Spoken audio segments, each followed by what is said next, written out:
नमस्कार, मैं हूं दिवाकर। आप देख रहे हैं वीटीवी भारत। आज का दिन भारतीय किसानों के लिए बहुत महत्वपूर्ण दिन है। प्रधानमंत्री नरेंद्र मोदी ने शुक्रवार सुबह राष्ट्र को संबोधित करते हुए तीनों कृषि कानूनों को वापस लेने का ऐलान कर दिया।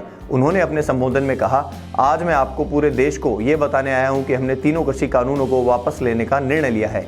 इस महीने के अंत में शुरू होने जा रहे संसद सत्र में हम इन तीनों कृषि कानूनों को वापस लेने की संवैधानिक प्रक्रिया को पूरा कर देंगे। आइए अब आपको उन तीनों कृषि कानूनों के बारे में बताते हैं जिनका विरोध किया जा रहा था। केंद्र की नरेंद्र मोदी सरकार ने किसानों के हित में 3 कृषि कानून बनाए थे। पहला, कृषक उपज व्यापार और वाणिज्य अधिनियम 2020। इस कानून के तहत देश के किसानों को उनकी उपज बेचने के लिए अधिक विकल्प मुहैया कराना मुख्य उद्देश्य था। ये कानून देश के किसानों को अच्छी कीमत पर अपनी फसल बेचने की स्वतंत्रता देता था। इसके अलावा यह राज्य सरकारों को मंडी के बाहर होने वाली उपज की खरीद फरोख्त पर टैक्स वसूलने से रोक लगाता था। इस कानून के तहत किसान अपनी फसलों को देश में किसी भी हिस्से में किसी भी व्यक्ति, दुकानदार, संस्था आदि को बेच सकते थे। इतना ही नहीं, किसान अपनी उपज की कीमत भी खुद तय कर सकते थे। दूसरा, कृषक कीमत आश्वासन और कीमत सेवा पर करार अधिनियम 2020। इस कानून के तहत देश भर में किसान बुआई से पहले ही तय मानकों और तय कीमत के हिसाब से अपनी फसल को बेच सकते थे। सीधे शब्दों में कहें तो यह कानून कॉन्ट्रैक्ट फार्मिंग से जुड़ा है। इस कानून को लेकर सरकार का कहना है कि इसके जरिए किसानों को नुकसान का जोखिम कम रहेगा। इसके अलावा उन्हें फसल तैयार होने के बाद खरीदारों को जगह जगह जाकर ढूंढने की जरूरत नहीं पड़ेगी।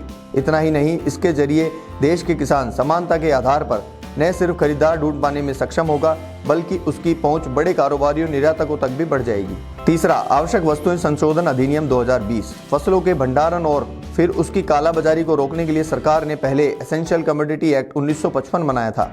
इसके तहत व्यापारी एक सीमित मात्रा में ही किसी कृषि उपज का भंडारण कर सकते थे।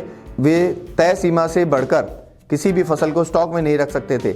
नए कृषि कानूनों में आवश्यक वस्तुएं संशोधन अधिनियम 2020 के तहत अनाज, दाल, तिलहन, खाद्य तेल, प्याज और आलू जैसी कई फसलों को आवश्यक वस्तुओं की लिस्ट से बाहर कर दिया।